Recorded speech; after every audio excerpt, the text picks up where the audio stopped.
लगता है। अगले दिन सुबह उठकर गैरी सबसे पहले अपना मुंह देखता है। जब वो शीशे में अपना चेहरा देखता है तब वो बहुत हैरान हो जाता है। उस दवा ने अपना कमाल दिखा दिया था और गैरी एक ही रात में बूढ़ा से जवान हो चुका था। गैरी हमेशा से यही चाहता था और उसे किस्मत के भरोसे वो दवा मिल जाती है और अब वो जवान भी हो चुका था और अब वो अपनी हर ख्वाहिश पूरी कर सकता था। तभी कोई गैरी के दरवाजे पर आता है। दरवाजे पर किसी के आने की आवाज सुनकर वो घबरा जाता है। इसके बाद वो जाकर दरवाजे को खोलता है। यहाँ वो अपने दोस्त ली को देखता है। ली उससे पूछता है तुम कौन हो और मेरा फोटोग्राफर दोस्त कहाँ है। जवान गैरी उसे बताता है मैं तुम्हारे दोस्त का रिलेटिव हूँ और तुम्हारा दोस्त कुछ दिनों के लिए बाहर गया है। उसकी बात सुनकर ली यहाँ से चला जाता है। थोड़ी देर बाद एक बड़ी सी बिल्डिंग में एक मॉडल का फोटोशूट हो रहा था। तभी गैरी भी अपना कैमरा लेकर डरते हुए यहाँ आता है। वो जैसे ही इनके सामने आता है वो लोग उसे देखकर बहुत हैरान होते हैं। सभी लोगों के पूछने पर वो बताता है वो एक नया फोटोग्राफर है और वो भी इस मॉडल की कुछ फोटोज क्लिक करना चाहता है। गैरी अब काफी हैंडसम हो चुका था, इसलिए जब वो मॉडल गैरी की बातों को सुनती है तब वो उसे अपना फोटो क्लिक करने की इजाजत दे देती है। इस नई मॉडल का नाम मैरी था। वो गैरी की जवानी देखकर उससे बहुत इम्प्रेस हो जाती है। इसके बाद वो गैरी को अपने घर बुलाती है।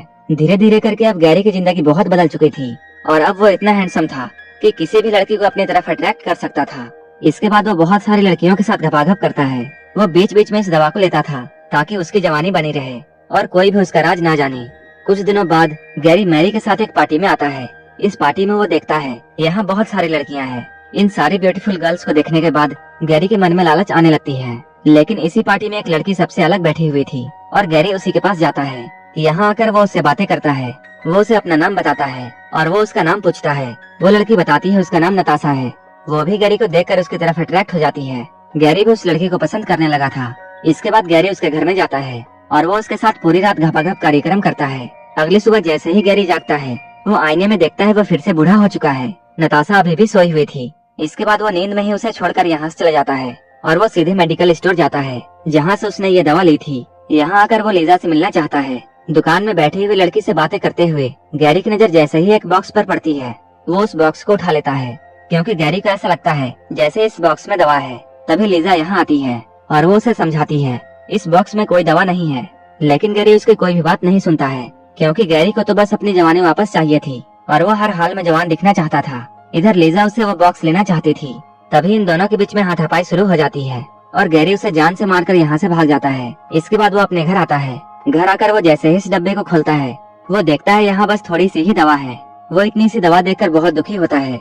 इसके बाद वो उस बॉक्स में अपना मुंह डालता है और उस दवा को चाटने लगता है ताकि वो फिर से जवान हो जाए।